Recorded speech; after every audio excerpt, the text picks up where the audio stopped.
Di antara kisah-kisah luar biasa yang berkembang dalam literatur Islam, nama Nabi Khidir adalah salah satu yang paling memikat dan penuh misteri. Ia dikenal bukan karena kisahnya secara langsung tercatat dalam Al-Quran secara lengkap, melainkan karena jejak-jejak luar biasa yang dikaitkan dengannya dalam hadis, riwayat, dan kisah hikmah para ulama. Sosoknya sering dihubungkan dengan peristiwa-peristiwa menakjubkan, tindakan yang melampaui nalar biasa, dan pelajaran-pelajaran hidup yang penuh makna. Salah satu kisah paling unik tentang Nabi Khidir terjadi pada suatu hari yang cerah di tengah pasar Bani Israel. Dengan langkah tenang dan wajah yang memancarkan kedamaian, Nabi Khidir berjalan menyusuri hiruk-pikuk pasar. Di tengah keramaian itu, seorang pengemis datang menghampirinya dan berkata lembut, "Wahai Tuan yang wajahnya bercahaya, semoga Allah memberkatimu. Maukah engkau bersedekah untuk hamba yang tak memiliki apa-apa ini?" Nabi Khidir menatapnya dengan kasih sayang. Beliau menjawab jujur, "Demi Allah, aku tidak memiliki apapun untuk kuberikan padamu." Namun, pengemis itu tidak berputus asa. Ia menatap wajah Nabi Khidir dengan harapan yang tak padam dan berkata, "Aku memohon kepada Allah karena kulihat tanda-tanda kebaikan di wajahmu. Aku yakin dari tanganmu akan mengalir keberkahan." Karena nama Allah telah disebut dalam permohonan itu, hati Nabi Khidir bergetar. Ia tak mampu menolaknya lagi. Maka beliau berkata dengan tegas namun tenang, "Jika kau menghendakinya, bawalah aku dan jualah aku." Pengemis itu terkejut. "Apakah engkau serius?" tanyanya. Nabi Khidir mengangguk. "Aku tidak main-main.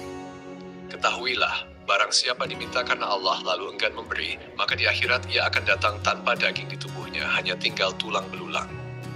Akhirnya, pengemis itu membawa Nabi Khidir ke pasar dan menjualnya sebagai budak kepada seorang pedagang dengan harga 400 dirham.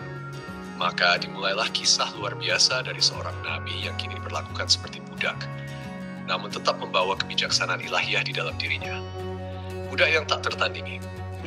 Majikan barunya menempatkan Nabi Khidir di rumah, tapi lama ia membiarkan sang budak tanpa tugas. Hingga suatu hari Nabi Khidir bertanya dengan rendah hati, "Wahai tuanku, mengapa engkau tidak memberiku pekerjaan?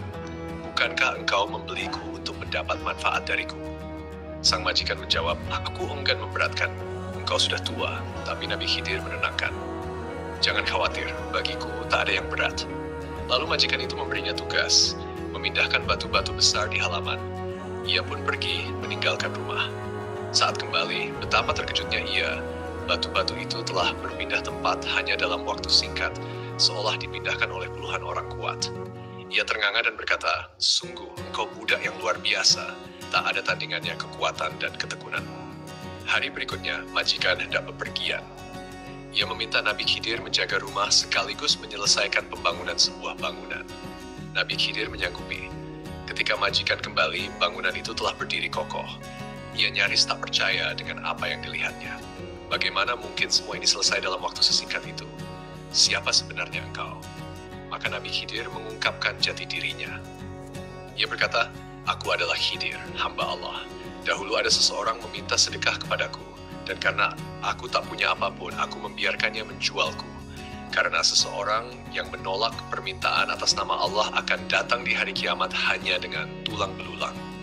Sang majikan tercengang. Ia meminta maaf dan berkata, "Jika engkau nabi, maka aku mohon maaf. Silakan ambil hartaku atau aku akan membebaskanmu." Namun dengan ketulusan yang lembut, Nabi Khidir menjawab, "Bebaskanlah aku saja, wahai hamba Allah. Aku tidak butuh hartamu." Maka Nabi Khidir pun dibebaskan dan kembali menjadi orang merdeka. Mengapa disebut Khidir? Rasulullah SAW dalam sebuah hadis menyebutkan ia dinamai Khidir karena ia pernah duduk di atas tanah yang gersang, lalu tiba-tiba tumbuhlah rerumputan hijau di sekelilingnya. Kata Khidir berasal dari akar kata akhar yang berarti hijau.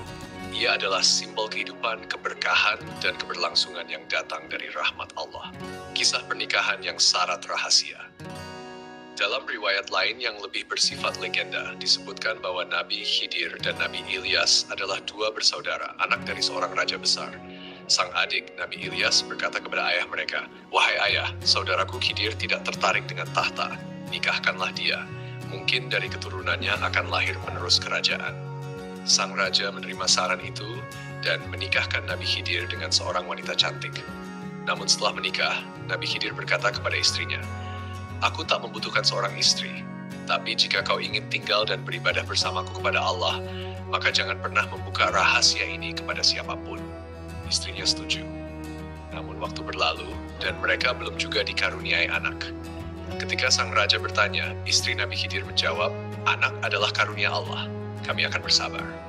Tak puas, sang raja memerintahkan agar Khidir menceraikan istrinya dan menikah lagi dengan seorang janda yang telah memiliki anak.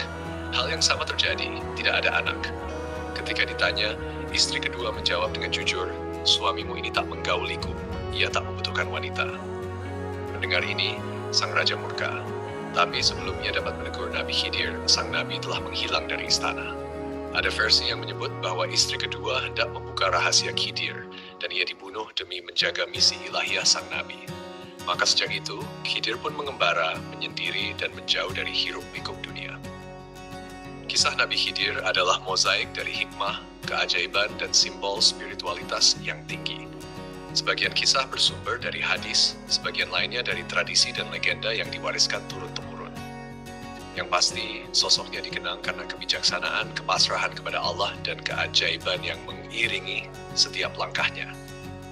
Ia adalah guru yang mengajari Musa AS kesabaran, pembimbing ruhani di saat buntu, dan tanda bahwa ilmu Allah jauh melampaui batas logika manusia.